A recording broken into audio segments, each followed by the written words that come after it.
Assalamualaikum warahmatullahi wabarakatuh. Perkenalkan nama saya Elsa Septiani. Saya dari kelas 646B01, Prodi Manajemen Universitas Bina Sarana Informatika. Saya membuat video ini untuk memenuhi tugas mata kuliah akuntansi manajemen.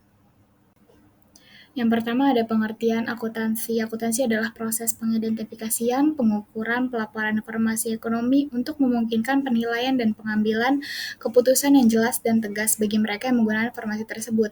Akuntansi keuangan sebagai cabang dari akuntansi berfokus pada penyediaan informasi keuangan kepada pihak eksternal seperti investor, kreditor, dan pemerintah melalui laporan keuangan disusun sesuai dengan standar akuntansi keuangan. Akuntansi juga merupakan suatu sistem informasi yang digunakan untuk mencatat, mengklasifikasikan, menganalisis, serta mengkomunikasikan berbagai transaksi keuangan dalam suatu organisasi. Proses ini bertujuan untuk menyediakan data yang relevan bagi pihak internal maupun eksternal dalam pengambilan keputusan ekonomi. Dalam dunia bisnis, akuntansi berperan penting dalam memberikan gambaran keuangan yang akurat mengenai kondisi suatu entitas, baik itu perusahaan ataupun institusi. Menurut Warren, Reeve, dan Ducak, akuntansi memiliki 3 fungsi utama, yaitu yang pertama sebagai pencatat transaksi, untuk menyusun dan mencatat semua transaksi keuangan yang terjadi dalam suatu periode tertentu. Yang kedua ada pelaporan keuangan, untuk menyusun laporan yang memberikan informasi mengenai posisi keuangan dan kinerja perusahaan. Yang ketiga atau yang terakhir ada analisis dan interpretasi, yaitu untuk mengevaluasi informasi keuangan untuk membantu pengambilan keputusan yang strategis. Selanjutnya ada pengertian manajemen. Manajemen adalah proses perencanaan, perorganisasian, pengarahan, dan pengendalian sumber daya organisasi untuk mencapai tujuan tertentu secara efektif dan efisien. Ini mencakup berbagai fungsi seperti perencanaan strategis, pengambilan keputusan, dan evaluasi kinerja. Manajemen merupakan suatu proses yang melibatkan perencanaan, perorganisasian, pengarahan, dan pengendalian sumber daya dalam suatu organisasi untuk mencapai tujuan yang telah ditetapkan dengan cara yang efektif dan efisien. Manajemen tidak hanya terbatas pada pengelolaan keuangan, tetapi juga mencakup aspek lain seperti sumber daya manusia, operasional, dan strategi bisnis. Menurut Griffin 2019, manajemen memiliki beberapa fungsi utama yang mencakup. Yang pertama itu perencanaan atau planning, menentukan visi, misi, dan strategi yang diperlukan untuk mencapai tujuan organisasi. Yang kedua adalah pengorganisasian atau organizing, yaitu untuk mengatur sumber daya manusia dan aset perusahaan agar bekerja secara sinergis. Yang ketiga ada pengarahan atau leading, yaitu untuk mengarahkan, membimbing, dan memotivasi individu agar bekerja sesuai dengan rencana yang telah ditentukan. Yang keempat atau yang terakhir ada pengendalian atau controlling, untuk mengevaluasi kinerja perusahaan dan memastikan bahwa tujuan organisasi tercapai dengan optimal.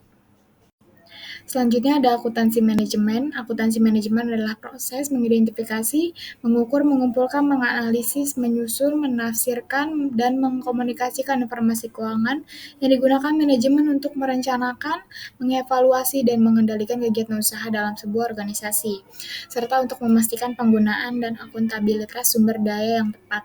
Akuntansi manajemen adalah cabang dari ilmu akuntansi yang berfokus pada penyediaan informasi, keuangan, dan non-keuangan bagi manajemen internal untuk mendukung pengambilan keputusan yang strategis. Informasi yang dihasilkan dalam akuntansi manajemen bersifat lebih fleksibel dibandingkan dengan akuntansi keuangan karena tidak terikat. Menurut Hansen dan Mowen, sistem akuntansi manajemen memiliki 3 tujuan utama, yaitu yang pertama adalah menyediakan informasi biaya, membantu dalam perhitungan biaya produk, jasa, atau aktivitas bisnis lainnya. Yang kedua yaitu untuk mendukung perencanaan dan pengendalian, yaitu untuk membantu perencanaan anggaran, pengendalian biaya, dan evaluasi kinerja organisasi.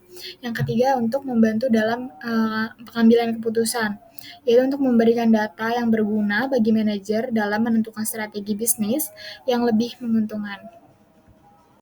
Selanjutnya ada pengertian akuntansi keuangan. Akuntansi keuangan adalah akuntansi yang disusun untuk menghasilkan informasi dalam bentuk laporan keuangan yang ditujukan bagi pihak internal dan eksternal perusahaan seperti pemerintah, investor, kreditor, dan lain-lain. Laporan keuangan ini disajikan sesuai dengan standar akuntansi keuangan yang ditetapkan oleh Ikatan Akuntan Indonesia. Akuntansi keuangan adalah cabang dari akuntansi yang berfokus pada penyusunan laporan keuangan yang ditujukan bagi pihak eksternal perusahaan seperti investor, kreditor, pemerintah, dan pemegang saham.